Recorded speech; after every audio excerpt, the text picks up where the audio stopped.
നമ്മൾ ആദ്യം വരുന്നത് ശബരിമല സ്വർണ്ണക്കൊള്ളയുമായി ബന്ധപ്പെട്ട അപ്ഡേറ്റിലേക്ക് തന്നെയാണ്. ഇന്നലെ ഇപ്പോൾ ഇഡി കൂടി കളത്തിലിറങ്ങി വലിയ പരിശോധനകളല്ലേ, വിവിധ സംസ്ഥാനങ്ങളിലടക്കം വലിയ പരിശോധനകൾ, റെയ്ഡുകളൊക്കെ ആയിരുന്നു ഇഡിയുടെ ഭാഗത്തുനിന്നുണ്ടായിരുന്നപ്പോൾ ഇന്ന് ശബരിമല സ്വർണ്ണക്കൊള്ള കേസിൽ പ്രതികളുടെ വീട്ടിൽ നിന്നും പിടിച്ചെടുത്ത രേഖകൾ പരിശോധിച്ച ശേഷം തുടർ നടപടികളിലേക്ക് കടക്കാനാണ് ഇഡിയുടെ തീരുമാനം. കവർച്ച പണം ഉപയോഗിച്ച് പ്രതികൾ വാങ്ങിയ സ്വത്ത് കണ്ടുകെട്ടുന്നതടക്കമുള്ള നടപടികളിലേക്ക് ഉടൻ ഇഡി കടക്കും. പണം വിദേശത്തേക്ക് കടത്തിയിട്ടുണ്ടോ എന്നും അന്വേഷിക്കുന്നുണ്ട്.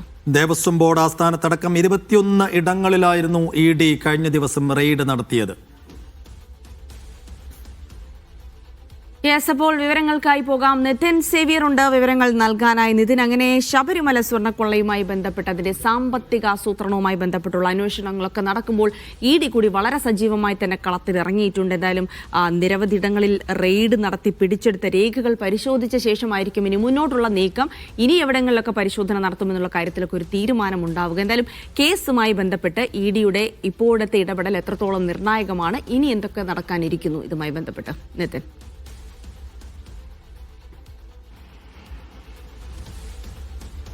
Good morning. ഈ ഗോൾഡൻ ഷാഡോ എന്ന് പേരിട്ട് എൻഫോഴ്സ്മെന്റ് ഡയറക്ടറേറ്റ് ഇന്നലെ രാവിലെ 7 മണി മുതൽ നടത്തിയ ഒരു പരിശോധന, ഒരു റെയ്ഡ്, അത് അല്പസമയം മുൻപാണ് പൂർത്തിയായത്. 4 മണിയോടെയാണ് ചില സ്ഥലങ്ങളിൽ ഈ റെയ്ഡ് പൂർത്തിയാകുന്നത്. 22 മണിക്കൂറോളം വിവിധ ഇടങ്ങളിലായി ഈ റെയ്ഡ് പുരോഗമിച്ചിരുന്നു. 21 സ്ഥലങ്ങളിൽ പുരോഗമിച്ചിരുന്നു. അതിൽ ഇന്നലെ വൈകിട്ട് തന്നെ ഇഡി വൃത്തങ്ങളിൽ നിന്ന് ലഭിച്ച ചില വിവരങ്ങൾ അനുസരിച്ച് ഗുരുതരമായ ചില ക്രമക്കേടുകൾ, ഈ ഇഡി നിലവിൽ അന്വേഷിക്കുന്ന സ്വർണ്ണക്കൊള്ള കേസുമായി ബന്ധപ്പെട്ടല്ലാതെ മറ്റു ചില ഗുരുതരമായ ക്രമക്കേടുകൾ കൂടി കണ്ടെത്തിയിട്ടുണ്ട് എന്നാണ് എൻഫോഴ്സ്മെന്റ് ഡയറക്ടറേറ്റ് പറയുന്നത്. ഇന്നലെ വൈകിട്ട് തന്നെ ചില പ്രധാനപ്പെട്ട രേഖകൾ പിടിച്ചെടുത്തു എന്ന് എൻഫോഴ്സ്മെന്റ് ഡയറക്ടറേറ്റ് അവകാശപ്പെട്ടിരുന്നു. പ്രത്യേകിച്ച് നേരത്തെ SIT ഈ കേസിൽ വലിയ തോതിലുള്ള അന്വേഷണം നടത്തുകയും ആ രേഖകളെല്ലാം തന്നെ പിടിച്ചെടുക്കുകയും ചെയ്തിരുന്നു. അപ്പോൾ എൻഫോഴ്സ്മെന്റ് ഡയറക്ടറേറ്റിന് ഇനി പിടിച്ചെടുക്കാൻ എന്തെങ്കിലും ബാക്കി ഉണ്ടാകുമോ എന്നായിരുന്നു സംശയം. പക്ഷേ എൻഫോഴ്സ്മെന്റ് ഡയറക്ടറേറ്റ് വൃത്തങ്ങൾ പറയുന്നത് തങ്ങൾക്ക് ആവശ്യപ്പെട്ടതെല്ലാം തങ്ങൾക്ക് ലഭിച്ചിട്ടുണ്ട് എന്നാണ് പറയുന്നത്. ഡിജിറ്റൽ ഗാഡ്ജറ്റ്സ്, ഇലക്ട്രോണിക് ഉപകരണങ്ങൾ പിടിച്ചെടുത്തിട്ടുണ്ട്, രേഖകൾ പിടിച്ചെടുത്തിട്ടുണ്ട്, ഇവരുടെ ആസ്തി വിവര കണക്കുകൾ പിടിച്ചെടുത്തിട്ടുണ്ട്, സാമ്പത്തിക ഇടപാടുമായി ബന്ധപ്പെട്ട രേഖകൾ പിടിച്ചെടുത്തിട്ടുണ്ട്. അപ്പോൾ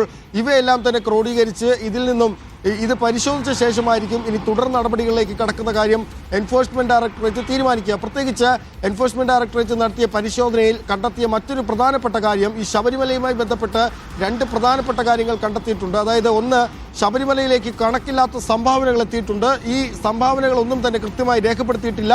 ഇത് എങ്ങോട്ടേക്കാണ് ഈ സംഭാവനകൾ പോയിട്ടുള്ളത് എന്നറിയില്ല എന്നാണ് എൻഫോഴ്സ്മെന്റ് ഡയറക്ടറേറ്റ് പറയുന്നത്. ഇതും കള്ളപ്പണ നിരോധന നിയമത്തിന്റെ പരിധിയിൽ വരുമെന്നാണ് എൻഫോഴ്സ്മെന്റ് ഡയറക്ടറേറ്റ് ഉദ്യോഗസ്ഥർ പറയുന്നത്. ഒപ്പം തന്നെ ഈ നെയ്വിതരണവുമായി ബന്ധപ്പെട്ട ക്രമക്കേട് നേരത്തെ തന്നെ ചർച്ചയായതാണ്, ഹൈക്കോടതിയിലടക്കം ഉന്നയിക്കപ്പെട്ടതാണ്. അപ്പോൾ അതുമായി ബന്ധപ്പെട്ടും വലിയ തോതിലുള്ള സാമ്പത്തിക അഴിമതികൾ കണ്ടെത്തിയിട്ടുണ്ട്, അല്ലെങ്കിൽ സാമ്പത്തിക തട്ടിപ്പുകൾ കണ്ടെത്തിയിട്ടുണ്ട് എന്നാണ് എൻഫോഴ്സ്മെന്റ് ഡയറക്ടറേറ്റ് പറയുന്നത്. പ്രത്യേകിച്ച് ഈ ശബരിമലയിൽ നിരവധി ആളുകൾ സംഭാവനകളായി ഒരുപാട് പണം നൽകുന്നുണ്ട്. പക്ഷേ ഈ പണം കൃത്യമായി രേഖപ്പെടുത്തിയിട്ടില്ല. ഇത് ആരാണ് കൊണ്ടുപോകുന്നത്, എങ്ങോട്ടാണ് ഈ പണം കൊണ്ടുപോകുന്നതെന്ന് കണ്ടെത്താനായില്ല എന്നാണ് എൻഫോഴ്സ്മെന്റ് ഡയറക്ടറേറ്റ് ഉദ്യോഗസ്ഥർ പറയുന്നത്. ഇത് ദേവസ്വം ബോർഡ് ആസ്ഥാനത്ത് നടത്തിയ പരിശോധനയിലാണ് ഇത്തരം കാര്യങ്ങൾ കണ്ടെത്താനായത്. ഇനിയും ദേവസ്വം ബോർഡ് ആസ്ഥാനത്ത് വീണ്ടും ഇത്തരത്തിൽ പരിശോധന നടത്താനാണ് എൻഫോഴ്സ്മെന്റ് ഡയറക്ടറേറ്റ് നിലവിൽ തീരുമാനിച്ചിരിക്കുന്നത്. ഇന്നലെ തന്ത്രി ഒഴികെ എല്ലാ പ്രതികളുടെയും വീടുകളിലും ഇവരുമായി ബന്ധപ്പെട്ട ആളുകളുടെ സ്ഥാപനങ്ങളിലും ഇവരുമായി ബന്ധപ്പെട്ട ഓഫീസുകളിലും ഒക്കെ പരിശോധന നടത്തിയിരുന്നു. ഇതിൽ കർണാടകയിലെ ബെല്ലാരിയിൽ നടത്തിയ പരിശോധനയിൽ നിന്ന് ചില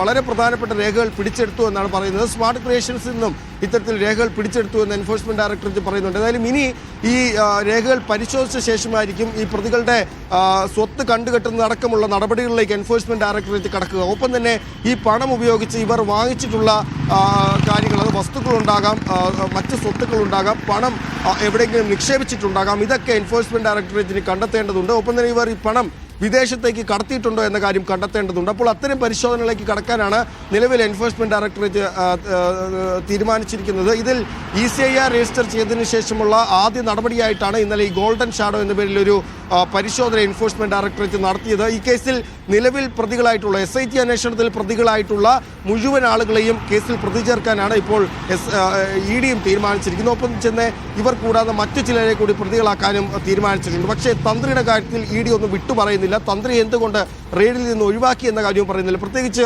വാജിവാഹന കൈമാറ്റവുമായി ബന്ധപ്പെട്ട ചില സാമ്പത്തിക ഇടപാടുകളിൽ ക്രമക്കേടുണ്ട് എന്ന് എൻഫോഴ്സ്മെന്റ് ഡയറക്ടറേറ്റ് കണ്ടെത്തിയിട്ടുണ്ട്. പക്ഷേ അതിൽ തന്ത്രിക്ക് എന്തെങ്കിലും പങ്കുണ്ടോ എന്ന് തുറന്നു പറയാൻ ഇ ഡി തയ്യാറാകുന്നില്ല. ഒപ്പം ഈ എന്തുകൊണ്ട് തന്ത്രിയെ ഈ റെയ്ഡിൽ നിന്ന് മറ്റെല്ലാ പ്രതികളുടെയും വീട്ടിൽ റെയ്ഡ് നടത്തിയപ്പോൾ തന്ത്രിയുടെ വീട്ടിൽ എന്തുകൊണ്ട് റെയ്ഡ് നടത്തിയില്ല എന്നും എൻഫോഴ്സ്മെന്റ് ഡയറക്ടറേറ്റ് തുറന്നു പറയുന്നില്ല. ഇനി വരും ദിവസങ്ങളിൽ ഈ കേസിൽ തന്ത്രിയെ പ്രതിയാക്കുമോ എന്ന കാര്യത്തിലും ഇപ്പോൾ ഉറപ്പില്ല. ഏതായാലും ഈ കേസിൽ നിലവിൽ കൂടുതൽ അന്വേഷണത്തിലേക്കും ഒപ്പം തന്നെ സ്വത്ത് കണ്ടുകെട്ടുന്ന അടക്കമുള്ള നടപടികളിലേക്കും കടക്കാനാണ് ഇ ഡി പോകുന്നത്. അതിനുശേഷമായിരിക്കും ഈ പ്രതികളെ കസ്റ്റഡിയിൽ വാങ്ങുന്നതടക്കമുള്ള നടപടികളിലേക്ക് പോകാൻ കോടതിയെ സമീപിക്കുക.